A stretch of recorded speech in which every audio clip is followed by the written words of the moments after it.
All right, let's just jump right in with a wild idea. What if the stars you see in the night sky, what if they weren't just giant burning balls of gas? What if they were actually alive?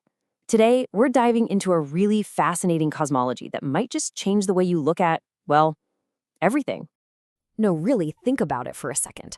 What if every single one of those little points of light was more than a distant sun? What if they were conscious, powerful beings, maybe even watching us from way out there in the cosmos? Okay, so this extraordinary claim comes from a place called the Macy Afterlife Beacon website. It's a site that presents this really unique cosmology. And today, we're going to dig into what they have to say about a group of super powerful cosmic beings that they call the Seven.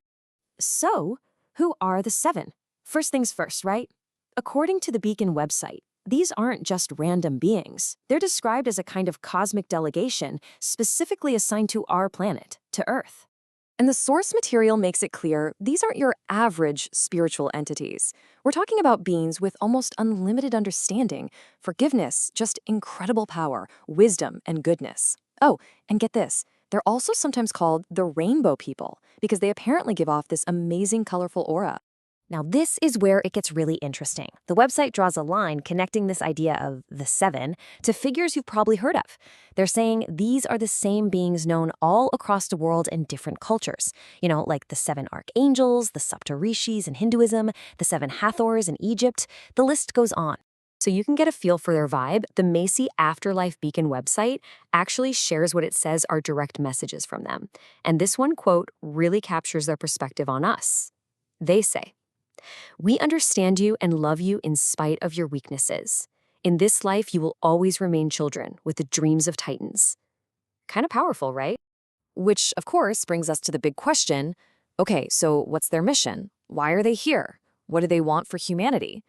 Well, the website says their whole goal is to help us achieve something called a harmonic unity of mind.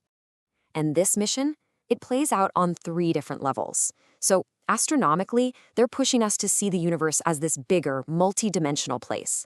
Globally, they're trying to get us to focus on the big problems, war, taking care of the planet. But, and this is key, it all starts on the personal level.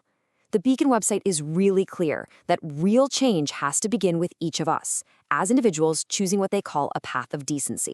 Okay, so you might be thinking, if they're so powerful, why not just snap their fingers and fix everything? Well, the website explains it's not that simple. Their interventions are usually pretty subtle. Why? Because they can't really vibe with what the site calls our scrappy dualistic nature. That human tendency to see everything as a fight, good versus evil. So they have to kind of operate from a spiritual distance. And that means the ball is in our court. We have to be the ones who become receptive to their help.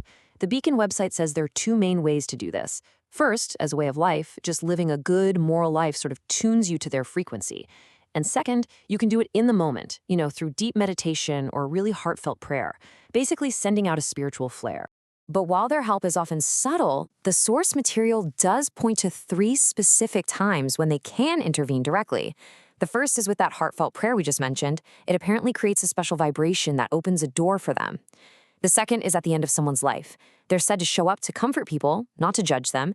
And the third is at the end of an epic, a major era in history.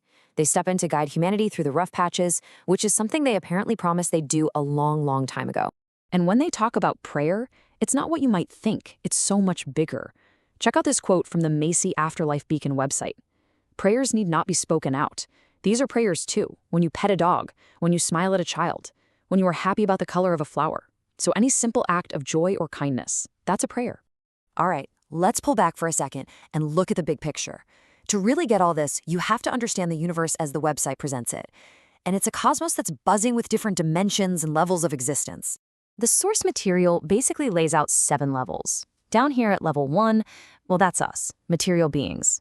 Levels 2 through 4 are astral spirits, which still have a kind of human-like form, just more refined. Then you get to levels 5 and 6, and you're talking about pure energy beings. And then at the very top, levels 6 and 7, you have these brilliant star-like beings of pure light. And boom, there it is. That's the connection back to the question we started with. The Beacon website is proposing that what we see as stars are actually these level 7 light beings.